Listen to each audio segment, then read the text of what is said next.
Hello everyone. मैले video बनाउन भन्दाखेरि पनि यिनी अन्धभक्ता गवारको कुराहरू सुन्दाखेरि चाहिँ भिडियो बनाउन मन लाग्यो के। सुकुम्बासी भनेको ओन्ली 1000-1500 खर्च गरेर खम्बा गाड्ने अनि किर्पल टाङ्ने अनि त्यसभित्र बस्नेलाई सुकुम्बासी भन्छन्। तिनलाई अर्काको जग्गा सरकारी जग्गामा लालपूर्जा छैन, केही छैन, आफ्नो केही छैन, तिनलाई 4-4 मन्जिलको बनाएर बस्न कसले भन्यो? 4-4 मन्जिलको घर बनाएर बस्न। 4-4 मन्जिलको घर त जब पछि लालपूर्जा आएपछि मात्रै बल्ल आफ्नो भाउ आफ्नो नाममा लालपूर्जा आयो भने बल्ल 4-4 मन्जिल 5 मन्जिल 10 मन्जिलको घर बनाउने हो। दवा तिमीहरूलाई कसले भनेको थियो 4-5 मन्जिलको घर बनाउन?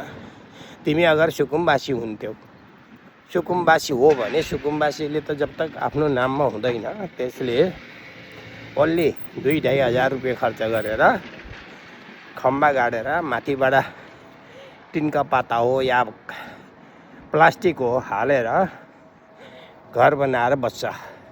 हामी पनि बसेको दिल्लीमा, म पनि बसेको झुक्कीमा। यसो चावडा इँटा लाथ्यो, एक दिन पानी आएर पर्लकै गलेर त्यो दिवारी भत्केर पानी घरभित्र भरिएर बर्बाद। म पनि बसेको झुक्की भन्ने तो हो। ज्यादा 2-2.5 हजार खर्च गरेर बनाउने घरलाई सुकुम्बासीको झुक्की भन्छौँ। त्यत्र त 4-4 आफ्नो नाममा केही छैन, पेपर छैन, केही छैन, अर्काको जग्गामा बसेर अनि 4-4 मन्जिलका घर बनाउने त्यो त बेवकुफ पागल हो न। अगर जसले यो बालनले गलत गर्यो भनेका छन् नि, तिनको जग्गामा म घर बनाएर बस्छु। तिनले मलाई पास दिँदो रहेछन् कि तिनले मलाई पास दिँदो रहेछन् कि तिनले मेरो घर भत्काउँदो रहेछन्? यहाँ हेर्छु है म।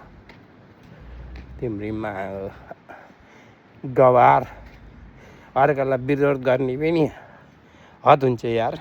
कोही विरोध गर्ने पनि कोही कुरो हुन्छ। के कोलाई विरोध गर्ने हो? सरकारी जग्गामा बसेर अनि 4-4 मन्जिलको घर बनाउन कसले लगाओ? एउटा झुपडी हालेर बस्नुपर्छ। सुकुम्बासी भन्ने कुरो झुपडी हालेर बस्नुपर्छ। अगर तिमीहरूलाई त्यस्तो लाग्छ, मेरो कुरो गलत लाग्छ भने तिमीहरूको जमिनमा म घर बनाएर बस्छु अनि हेर्छु तिमीहरूले मेरो घरलाई चाहिँ लालपूर्जा दिन्छौ कि मेरो घर भत्काइदिन्छौ। त्यसपछि थाहा हुन्छ। ल, कुरो बुझ्नु, चुपचाप कुनो कानी कुद्नु, कसैको विरोध नगर्नु। धन्यवाद। Thank you very much. Okay.